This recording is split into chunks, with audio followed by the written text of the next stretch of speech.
A massive landslide at a landfill in Guinea's capital, Conakry, has killed at least 30 people after heavy rains caused a huge mound of waste to collapse onto nearby homes and makeshift shelters. The disaster struck around 2 a.m. on Sunday at the Dar es Salaam landfill in the area, and torrential overnight rain triggered the collapse, sending a massive amount of garbage and debris downhill and burying structures in the surrounding area.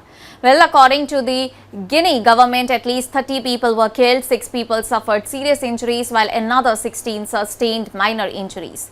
Rescue teams were immediately deployed as authorities feared that more people could still be trapped beneath the enormous pile of waste.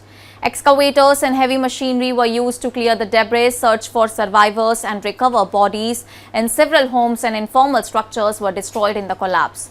Residents said that the waste suddenly gave way after hours of heavy rainfall, leaving people living nearby with little time to escape, and the scale of the tragedy became clearer as rescue operations continued. One local woman, Kair, told reporters that she had lost all 5 of her children in the disaster, describing the incident as a devastating loss for her family.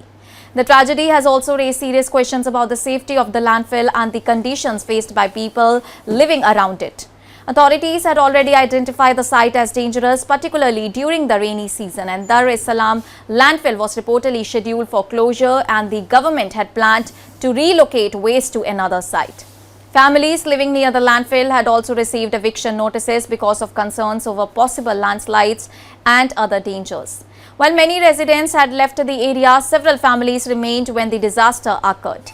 Guinea's Minister of Territorial Administration and Decentralization, Denabo, said that the government would ensure that remaining families were moved to safer locations, and authorities also promised assistance for people affected by the disaster. Prime Minister has also visited the site in order to assess the damage and oversee the emergency response. Well, the government said that significant resources had been deployed in order to locate people who may still be buried, rescue survivors, and recover the bodies of the victims. Residents were urged to remain calm and follow instructions from rescue and security teams, and the disaster has highlighted broader problems involving waste management, housing, and infrastructure in Guinea.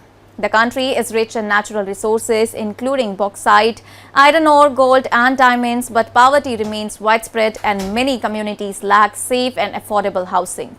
Well, for some families, limited housing options have forced them to live close to hazardous locations such as landfill sites.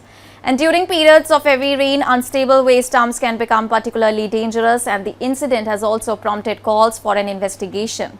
As former Guinea Prime Minister Selou described the disaster as a tragedy and urged authorities to establish the circumstances behind the collapse.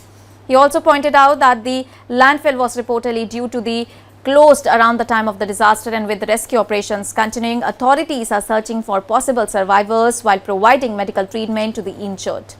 Officials are also assessing damage and identifying families who need emergency shelter and support.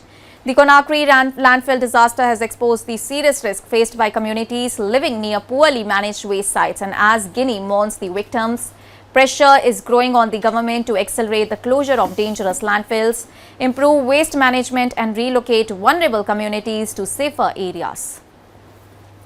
That's all for now. Stay tuned to the Savera for more updates. Do like, comment, and subscribe to the channel.